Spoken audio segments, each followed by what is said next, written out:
President of the Ijaw National Congress (INC), Professor Benjamin Okaba, spoke to Godwin Ijediego and Julius Usahon in Yenagoa, the Bayelsa State capital, on activities of the socio-cultural group, non-reconstitution of the board of Niger Delta Development Commission (NDDC), and what the Ijaw nation believes regarding self-determination.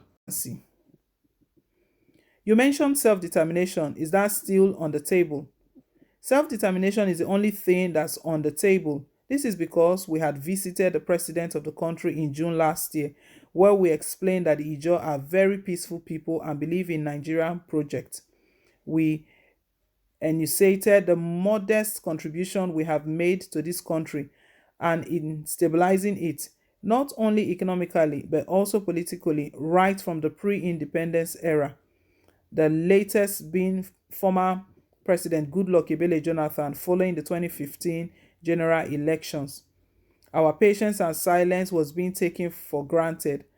All the 4 crude oil export terminals are in Ijaw land, but look at the state of these places. Take Bonny, for instance. Despite what comes from there, there is no road to the place. Practically nothing goes to Bonny except through the Nigeria Liquefied Gas, Natural Gas, NLNG Limited. Government presence in Bonny is very minimal compared to what gets out of there.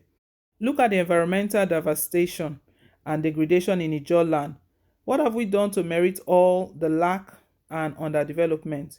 Ijaw, being the 4th largest ethnic nationality, has been balkanized, and for long we have cried to be united into a region. Issues concerning the Ijaw nation have always been addressed with mere palliatives, such as the defunct Oil Mineral Producing Communities Development Commission, UMPADEC, Niger Delta Development Commission (NDDC), and Petroleum Industry Act (PIA). We are not interested in palliatives. We want resource control, or at worst 50%, as was there before 1963. We want to manage our resources. We told Buhari that if we don't address these issues, there will continue calls for self-determination. Look at Bayelsa State, for instance. It has just 8 local government areas, far below the constitutional provision of at least 10 local government areas in every state. When they raised the issue, he asked what disadvantage it has on the state, that after all, Kano State has 3 senators, just like Bayelsa, ignoring that Kano has 44 local government areas and probably over 20 House of Representatives members. Revenue is not shared according to senatorial districts, but local government areas. And when the constitution pegs the local government area in the country at 774, it is the number of local government areas that you have that determines what you get, no matter what is coming to the table from your state.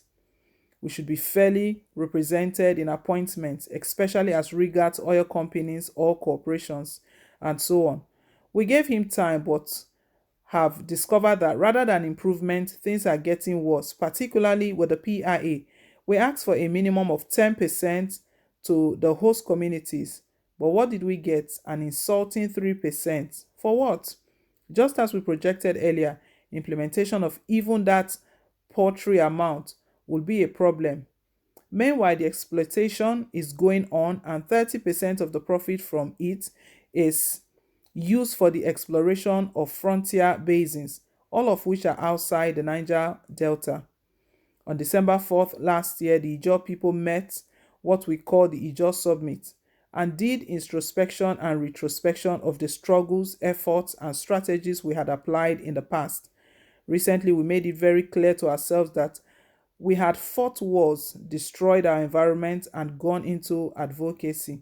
I think the best is to begin to pursue self-determination, to begin to say it is time we are on our own legally.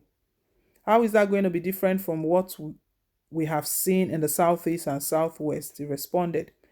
The difference is that ours is non-violent. We are using a non-violent approach because the moment you march people into the streets or carry arms is violent. Ours involves sensitization and telling the world our plight.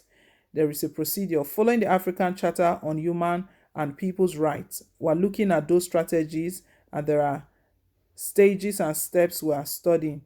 We have self-determination team put in place recently after the declaration. They will come up with the processes and we'll take them one after the other and make our presentations within and outside the country. The infractions on our rights as a people and on our resources rights are clear and being documented. To make the country to be aware of this, we also went to court to join in the suit instituted by some northerners asking that the Igbos should leave Nigeria. On March 15, we were there to defend our positions. We should also leave because the conditions that warranted the agitations for secession are even worse in our own case. The Igbos, in their own agitation, include the entire Delta state, parts of Bayelsa, Rivers, and Edo state as part of Biafra. We have also challenged them on that because these people have wrongly captured us in their map. We want our territories extricated from them because at no point did they conquer us and we cannot be conquered. At no point did we have any meeting or arrangement to be part of them.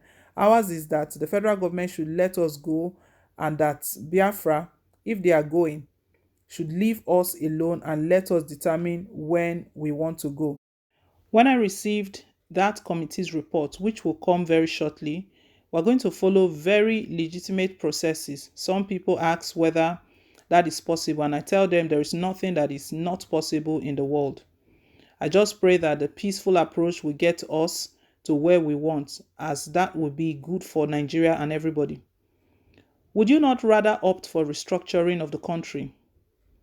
Is restructuring itself easy? It is because we have no hope in this country being restructured. That is why we are opting for self-determination.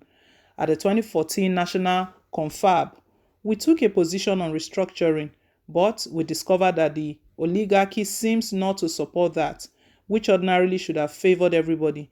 Even the issue of Biafra could have just died down and calmed the political atmosphere and noise about where the president should come from.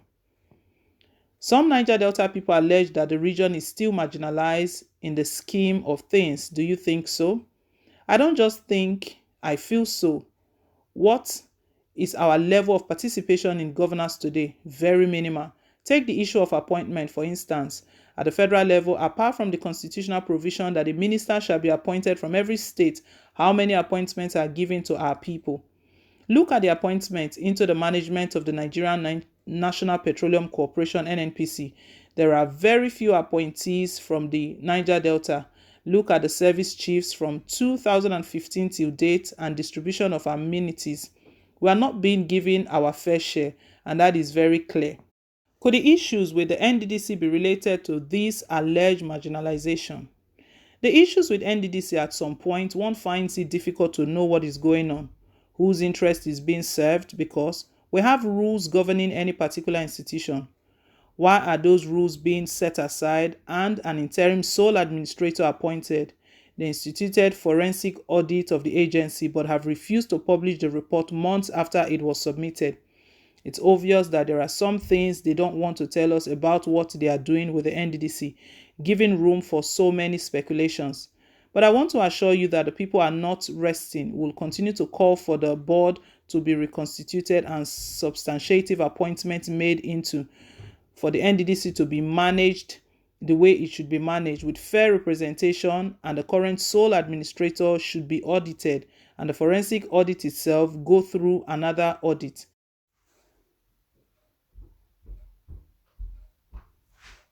From the region are hardly pushing hard enough on the